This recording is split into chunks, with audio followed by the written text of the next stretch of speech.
Hai, Assalamualaikum kepada Dr. Sakinah Saleh. Nama saya Nur Fahana binti Muhammad Ridwan Tawaraja dan nombor mencik saya ialah D201101086966. Saya dari kumpulan G dalam falsafah ilmu. Jadi dalam pemikiran video ini terdapat 3 tajuk. Jadi saya memilih tajuk iaitu antara teori perbandingan antara teori struktur paradigmatik dan teori performatif. Pada mulanya saya akan menjelaskan terlebih dahulu definisi tentang maksud kebenaran itu sendiri.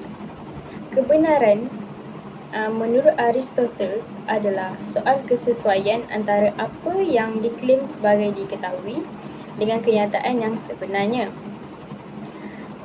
Dalam kebenaran juga terdapat beberapa sifat kebenaran, iaitu antaranya adalah kebenaran berkaitan dengan kualiti pengetahuan. Yang kedua adalah kebenaran dikaitkan dengan sifat bagaimana cara seseorang itu memperoleh pengetahuan itu sendiri. Ketiga, kebenaran dikaitkan atas ketergantungan terjadinya suatu pengetahuan tersebut. Seterusnya, dalam teori kebenaran juga terdapat cara-cara untuk memperoleh kebenaran, iaitu dengan penemuan secara kebetulan, penemuan melalui trial and error. Ketiga, penemuan secara spekulatif. Dan keempat adalah penemuan kebenaran melalui penelitian ilmiah. Jadi, saya akan menjelaskan apa itu teori struktur paradigmatik. Melalui teori ini adalah sebenarnya maksudnya adalah kebenaran itu berdasarkan kepada paradigma atau perspektif tertentu dan didukung oleh sekelompok komuniti ilmuwan. Paradigma ini berfungsi sebagai keputusan yang diterima dalam hukum tak tertulis. Selain itu, paradigma juga ialah apa yang dimiliki bersama oleh anggota suatu masyarakat sains, atau dengan kata lainnya adalah masyarakat sains adalah orang yang mempunyai paradigma bersama. Paradigma juga menunjukkan keanekaragaman individu dalam penerapan nilai-nilai bersama yang boleh melayani fungsi-fungsi esensial ilmu pengetahuan. Seterusnya, kebenaran struktural ini adalah bersambung dari kebenaran korespondensi itu sendiri.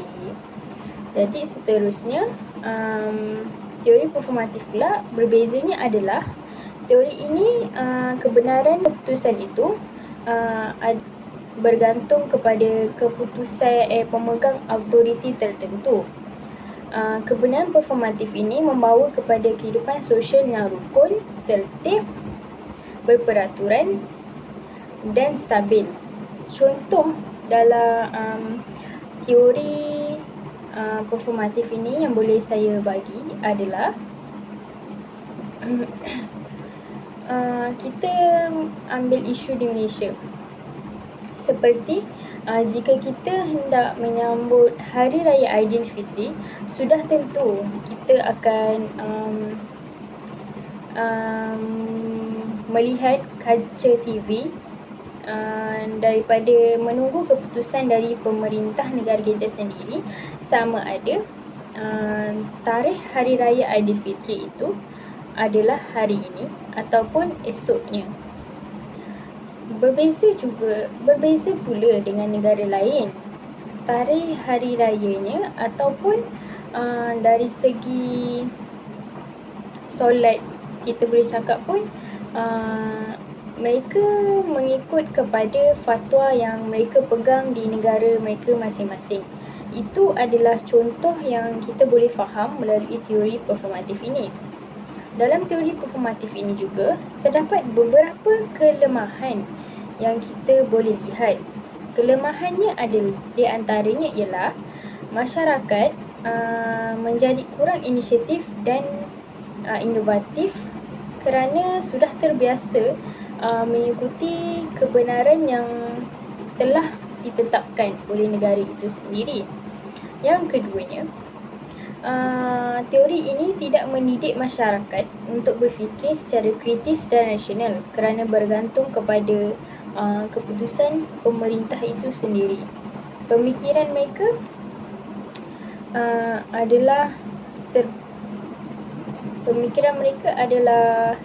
terhad dan hanya mengikuti pemerintah negara mereka masing-masing.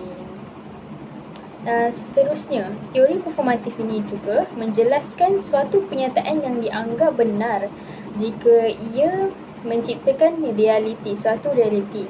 Jadi penyataan benar bukanlah penyataan yang mengungkapkan suatu realiti, tetapi dengan penyataan tersebut telah terciptanya suatu realiti sebagaimana yang diungkapkan dalam penyataan itu sendiri. Jadi, refleksi yang saya dapat dari tajuk yang saya buat, iaitu perbandingan antara teori struktural paradigmatik dan teori formatif ini adalah saya dapat mempelajari kedua-dua teori ini secara lebih dalam daripada saya pada awalnya saya tidak tahu tentang teori ini. Definisinya adalah untuk apa, diguna untuk apa dalam kehidupan kita. Tetapi dengan saya mengkaji, saya sudah faham dengan contoh-contoh yang diberikan. Seterusnya juga, saya mengetahui lebih lanjut tentang maklumat kedua-dua teori yang saya kaji ini. Bukan kedua-dua teori ini saja, malah teori yang terdapat dalam falsafah ilmu sebenarnya adalah lebih banyak. Cuma dalam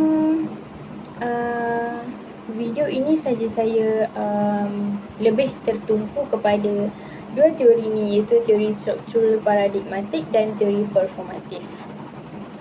Sekian, terima kasih.